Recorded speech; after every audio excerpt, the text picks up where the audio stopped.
नमस्कार. आपण ऐकत आहात श्री ब्रह्मचैतन्य महाराज गोंदवलेकर यांची प्रवचने. पद्यात्मक वाचन स्वर अनुपमा संकेत. देह मनाने व्हावे रामार्पण. भगवंताची उपासना दूर करी सर्व यातना. चित्ताची स्थिरता भगवंताच्या उपासनेत निश्चितता. देह जरी जीर्ण फार तरी वासनेचा जोर अनिवार. हे जाणून चित्ती एक भजावा रघुपती. हृदयी करिता भगवंताचे ध्यान. नामाविन उच्चार दुजा न जाण. त्यात व्यवहाराचे जतन. न दुखवावे कोणाचे अंतःकरण. असा नेम ज्याच्यापाशी राम तेथील रहिवाशी. मी रामाचा राम तू माझा हाच अखंड असावा हव्यास. ऐसे त्यावे रामाला की जे जीव प्यार झाले मला. आता याहून दुजे न सांगणे काही. रामाविण जगू नाही.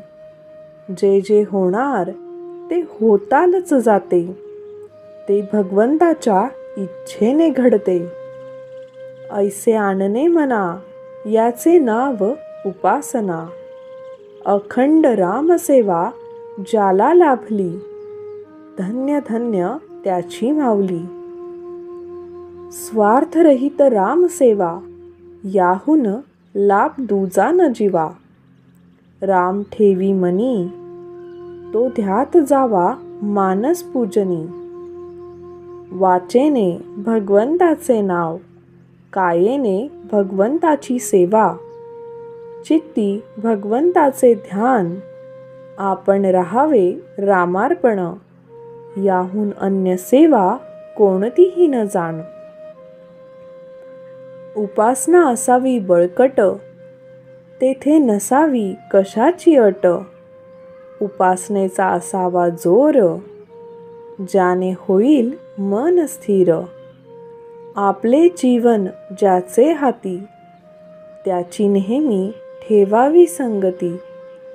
जे जे काही मी करावे त्याला परमात्मा साक्षी हे जाणावे. मनी न सोडावा धीर आहे म्हणावे माझा रघुवीर.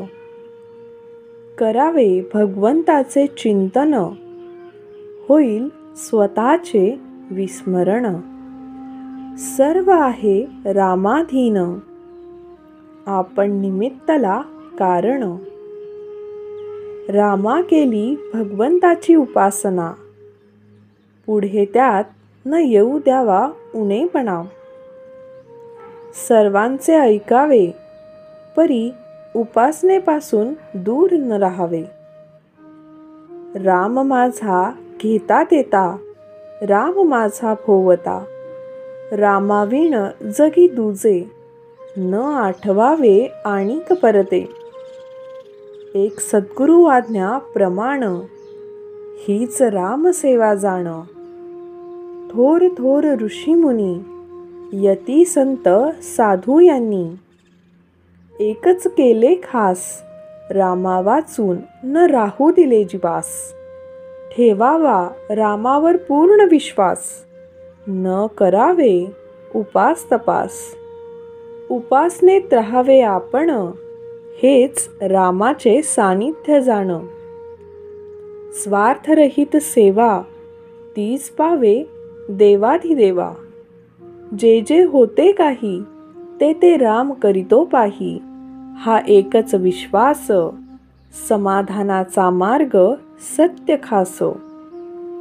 जेथे परमात्म्याची सत्ता तेथे न चाले कोणाचे सर्वथा. म्हणून परमात्मा ठेवील त्यामध्ये समाधान राखीत जावे. चित्ती भगवंताचे ध्यान आपण राहावे रामार्पण. याहून अन्य सेवा कोणतीही न जाणं. धन्यवाद.